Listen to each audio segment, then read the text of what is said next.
everybody, welcome back to another video. It seems like forever since we made a vlog, so we're excited to take you along with us for the weekend. We're going back down to the land. Hooray! Seems like forever since we've been there, because it is. It was 2 months since we were last down there. So in this video, we're just going to take you along with us, but we're also going to be sharing with you in this video tons of information about how we actually went about purchasing our land. So if you're interested in finding out how to buy land in Spain, what process we went through, where we searched to find properties, how we did our research, then do keep watching because we're going to be sharing all of that in this one today. So we're excited to go, get on the road, see how everything is when we get there. There's been tons of rain and storms and all kinds of crazy weather over this summer period. So we'll see how that is and hopefully everything is still okay. Keep your fingers crossed for us, please. And yeah, we're just gathering all the last bits together. We're about to take Paco on a last little walk before we jump into the car. So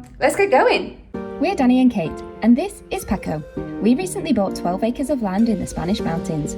Follow the journey as two DIY novices with tons of enthusiasm but not quite as much know-how. Renovate a small stone barn into the tiny house of our dreams and bring the land back into full production. But first, before we rip the roof off our brand new home, we need somewhere to stay. Welcome to the Cabin Build series.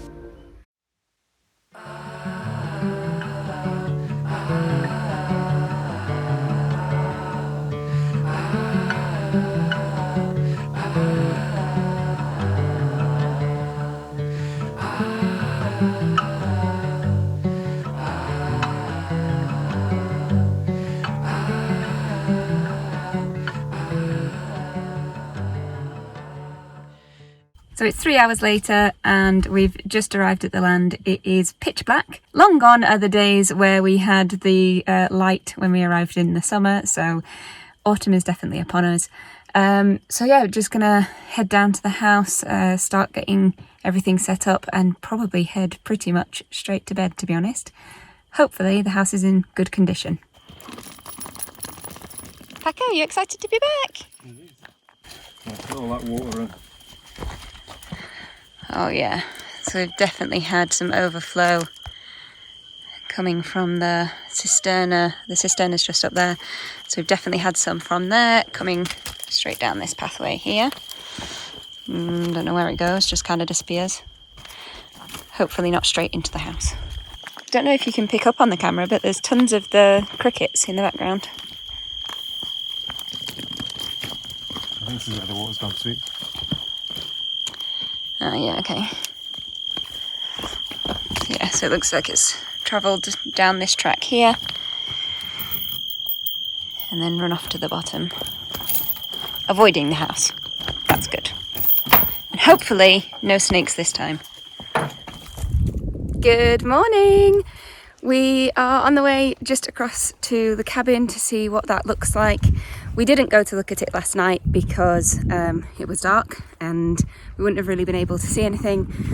So we're going now. We just got up, had a coffee, taking Paco for a walk and a little bit nervous to see what it looks like. So you can probably hear that it's really quite windy up in this spot here.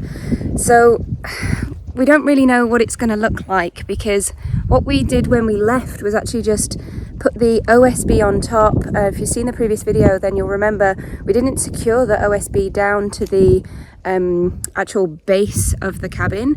We just kind of laid it on top because we didn't have time to secure it. Then we covered it with the tarpaulins and just put rocks on top. So we're hoping it's all right. It's just around this corner bit here.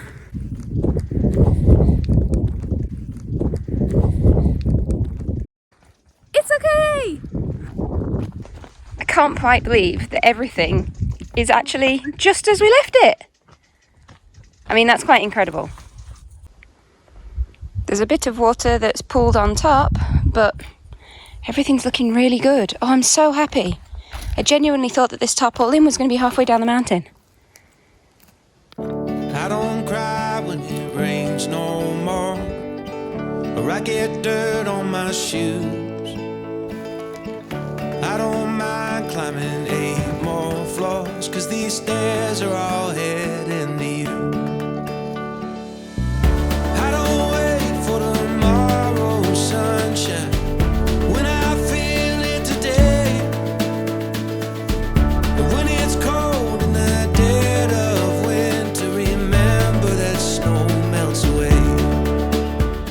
Everything's actually looking quite alright. There's a few bits of water damage on a couple of these pieces of OSB, but luckily they seem to be in areas where we should be able to use that as the bit that we cut off or trim to make these fit to size. So basically what we're doing now is just starting to lay these out. We'll have 4 that go across the width, coming down lengthways so that they cross as many of the beams as possible to spread the load. So we need to cut those so that they fit on one of the beams, and that way when we connect to the other one, they both have something to screw into. Hey, my friend, we'll never say remember when, if we keep on making memories where we stand. So I think it looks a bit brighter on the camera than it actually is. Sunset is upon us and very soon the light's going to be gone. So we've packed up tools for the afternoon or evening, and we'll come back to the rest of the cabin base in the morning and finish that off before we leave. But we thought we'd take this opportunity to share a bit of information with you before the light does disappear. All about our journey to actually buy this property. So we've had lots of people asking us in the comments or contacting us on Instagram to ask us kind of, how did we do this? How did we search for properties? How did we find the estate agents that we actually then used, etc. So we thought we'd share a bit with you about that now, hopefully before it all goes pitch black. So what we started doing first was to do internet searches, looking for estate agents that were selling messias or parcels of land, that sort of thing on the internet. And we found a few different ones, normally in Spanish. So a little bit of Spanish to understand what you're searching for helps. But some of them do have English translation on the webpage. And then we searched more or less for a certain land size that we were looking for. And then also for different types of properties, different regions that we were interested in looking at. And then we started contacting different estate agents.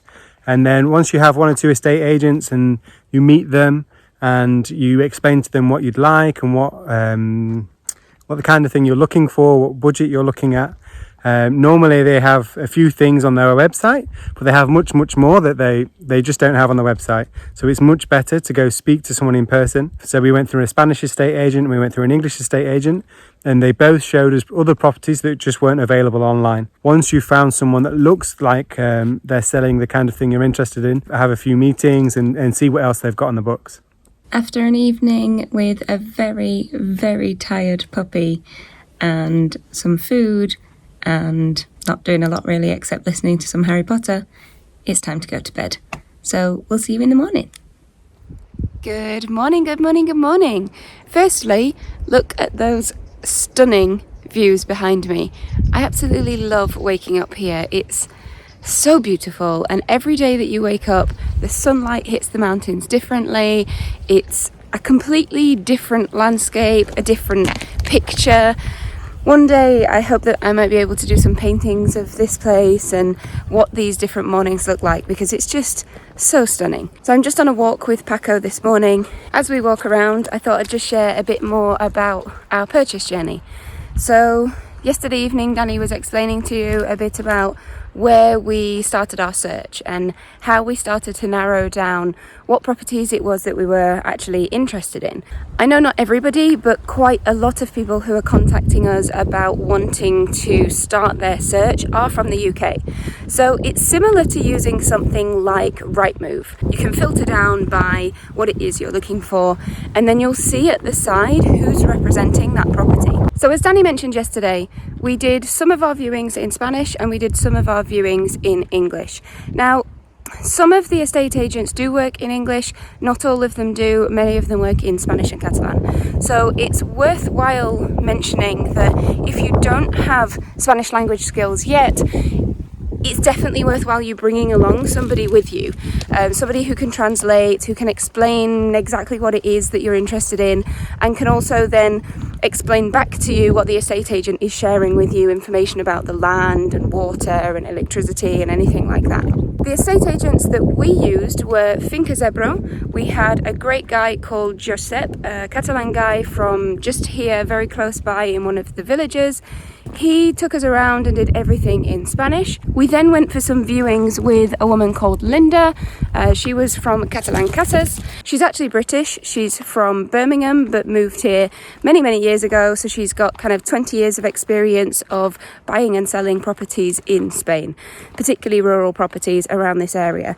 So both of them we found to be really useful. They gave us lots of insight and lots of information. Now there's one extra tip that I would throw in here. When you're talking to estate agents, just as with any estate agent anywhere around the world who's selling any type of property, take everything they say with a pinch of salt.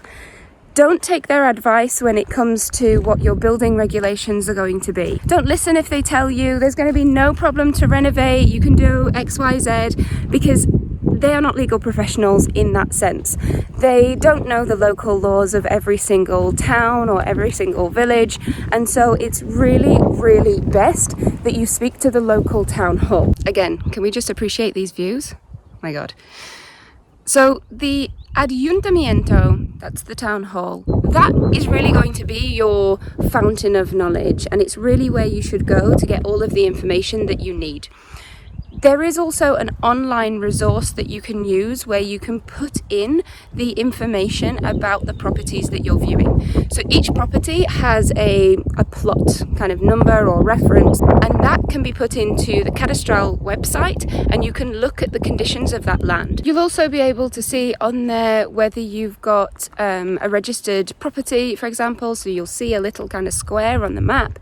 So all of that information is really useful when you're making your decision, because what you need to know is what kind of land is it, where is it situated, what does the parcelo, as they call it, the piece of land, the plot of land, what does that actually include, etc. When you actually want to renovate a property, you need to go to them and ask permission. So you basically need to go in and say, this is a property that we're thinking of renovating. This is the reference, this is the information. What's possible on this piece of land? They may be able to give you a little bit of information there and then, but it's very likely that you'll have to make a cita previa, which is where you have an appointment to speak to somebody in more detail and get more information. We did that the wrong way round. Tell you a bit more about that later. Good morning. So we didn't quite finish everything last night, so we're out this morning, and as you can probably hear, it's quite a windy one. So we put the back 3 sheets on yesterday, and the first of the second row. So that would be those 3 here, and then the 4th here. And then what you can see now is we've got this little overlip here, where we need to take another 10 centimeters off this end here for these top 2, and screw those in. And then after that we'll have 2 boards left. We're going to trim 1 board so we have the runner across the top end here, and then we'll have for the front side we'll have 1 running the whole length across here, like the opposite direction to everything else, but in the end we think it'll look a bit nicer. We were having a bit of a nightmare yesterday with the tongue and groove system on these chipboards. As we slung everything together yesterday to just to leave it overnight, everything seemed to fit quite nicely. So what we've been previously doing was chopping off the tongue and sliding them together, but if everything's fitting now, because I don't know, things are strapped down and a bit more straight, we'll have a go without trimming the tongue first, and then if it fits, great, and if it doesn't, we'll chop it off too.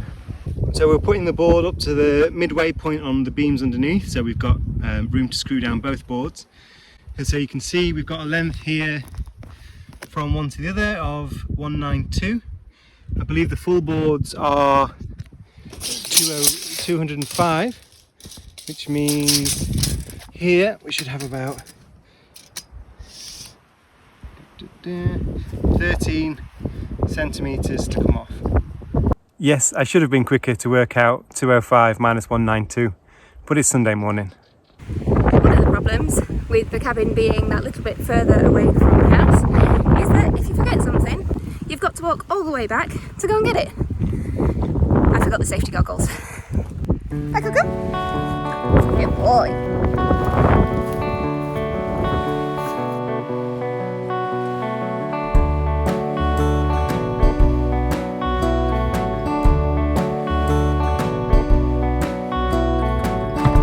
Push me out to sea, baby. It's the best thing for us both. I'll be happy out there, baby. Fish below and stars above. And you'll be happier without me.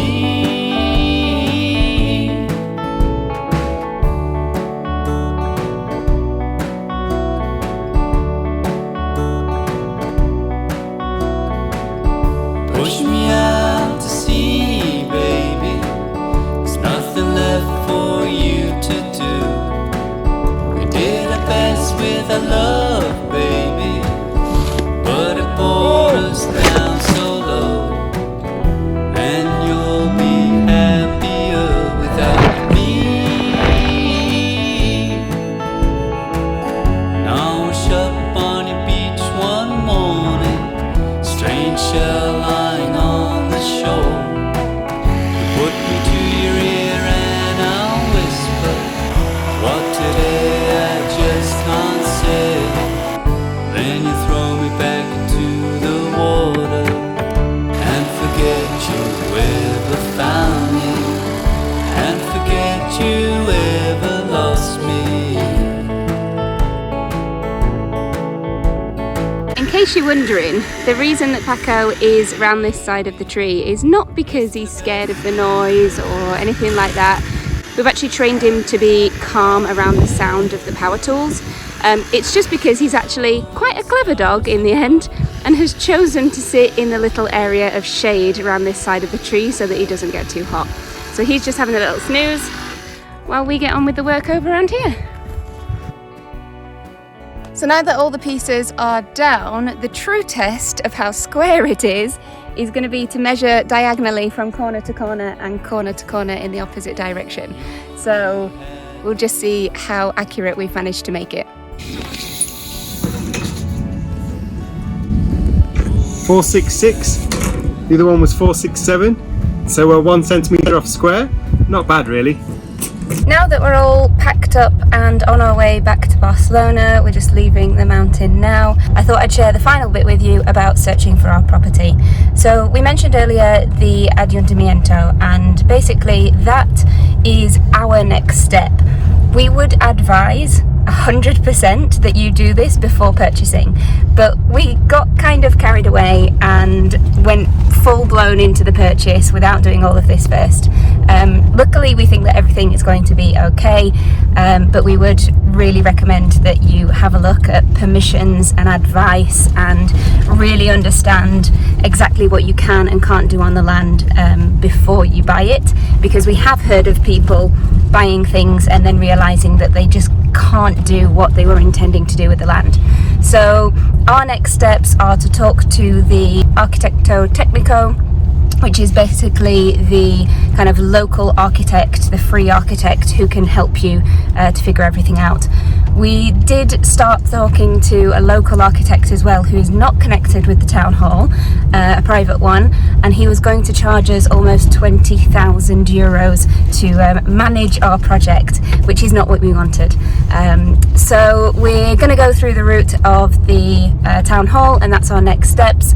We basically will meet with them, we'll show them what it is that we want to do with the property, and from what we understand, we have to draw up a kind of list of all of the materials that we will use for the renovation, and then we'll pay a tax based on that, and that will grant us the permission to actually do the build. So as long as we've got that information correct, then hopefully everything will be fine and we'll be able to go ahead with that. As soon as we have those meetings with the town hall, then we'll let you know and we'll share as much information as we possibly can. We'll just leave you with that last little bit of advice to go check out everything before you purchase so that hopefully you don't get stung, and here's hoping that we're not going to get some bad news along the way. So I think we're going to leave it here for this one. Thanks so much for watching.